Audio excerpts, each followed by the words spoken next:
Most of you will know Norma from hunting ammunition. They have a long and very respectable heritage in that area. And recently I've just made a trip to Sweden because I wanted to take a look at their new governmental line. So this ammunition is designed for military and law enforcement use. I wanted to know just how good that ammunition was, because if you're a military or police end user, you really need to be sure that what you're using does the job as you would expect.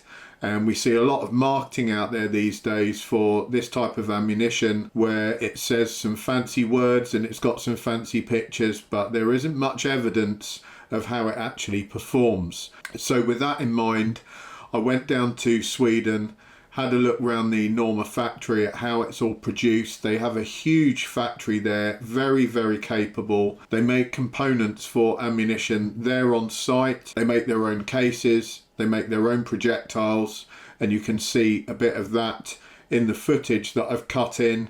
They've got a lot of different machines operating, many different calibers being produced at the same time, and part of that production was some build for Governmental. I was lucky enough to go through to the ballistics lab and to the shooting range there. We did plan to go outside. We had to curtail that because the weather had turned pretty bad for this time of year. Unfortunately, the range was so iced up and covered in snow that it was just impractical to get to it. So we did all our shooting on the indoor range. My main interest was in velocities. What kind of velocities were we generating through a service type weapon? What kind of velocity spread were we getting through that? We also took a look at the pressures, and then finally I shot some for accuracy. So I checked out their 338 Lapua Magnum, and then we also took a look at some 5.56 just to make a comparison. Obviously the 5.56 is going through a service weapon, a battle rifle, so that's going to be as accurate as that system allows. For the 338 we were able to get hold of a Seiko TRG, which I know to be a very accurate rifle, and it's in service with a lot of end users as well, so it'll be something you guys will have seen before. Velocity wise, I wanted to see something that was giving SDs in single figures. These are in meters per second. In governmental ammunition, it would be desirable for highly accurate ammunition to have an extreme spread below 9 meters a second. So as you can see, shot the 338 through the chronograph, ended up with some good velocities, but most importantly the SD, which came out at 4.56 meters per second, which for me is very good indeed. You know, that's getting down to about as good as you could hope for automated ammunition. You know, unless you're hand loading each one yourself and taking hours and hours to make a handful of rounds, then this for automated is really impressive. And as you can see, the pressure curves are incredibly consistent, so that goes a long way towards showing how well the dosing mechanisms work at Norma. You know, how their automated propellant dosing is putting in really precise amounts, and they're getting exactly the same repeatable consistent pressures every single time, and those pressures are leading to consistent velocities. So of course it was no surprise to me when we came on to the accuracy that we were able to achieve very decent accuracy as well. You can see there from the group we've shot 4 rounds all together in one ragged hole, and then there's just one spread out to the side, which is probably me throwing that out. It wasn't the ideal shooting position. I was having to sit up at a table.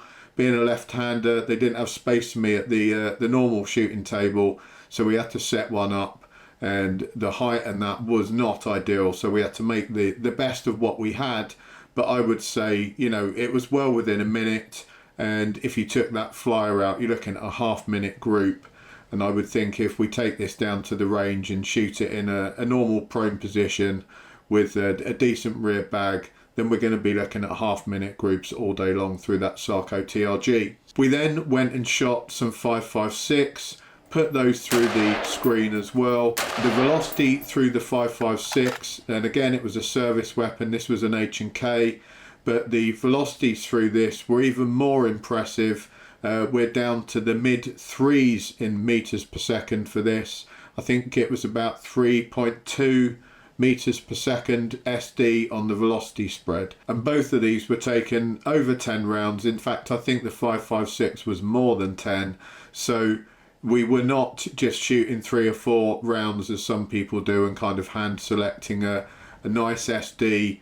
We did put a good few rounds through to make sure. And in the 338 we even left the cold bore in there, which you can see is the first shot and probably the highest of the whole lot. So these were part of a suite of rounds in Norma Governmental's new range. I'll put a link down below so you can click on there and see everything in the range. This was the 250 grain 338 Lapua Magnum, and it was a standard 55 grain in the 5.56 by 45. We were running suppressed through the Sarco TRG. We're running an Ace Ultra suppressor on there. Other than that, completely standard rifle, standard barrel, and shooting off a bag, as you've probably seen in the video. Next time we'll bring you some shots from the range, hopefully push things out and get some accuracy out at greater distance. The accuracy that you see at 100 meters can be replicated, but that's pretty much what you're going to get up to the transonic, given the wind variable. You know, the wind will push things around. This is hands down some of the best military grade ammunition I've ever tested, no doubt thanks to Norma's heritage and great knowledge in ballistics. I strongly recommend you guys get hold of some if you're military or law enforcement. Try some out, see for yourselves, put it through your service weapon, see what you think. I know that Norma have tested this in a huge number of rifles they have access to, and they've had no problems at all, and it's been very, very consistent throughout.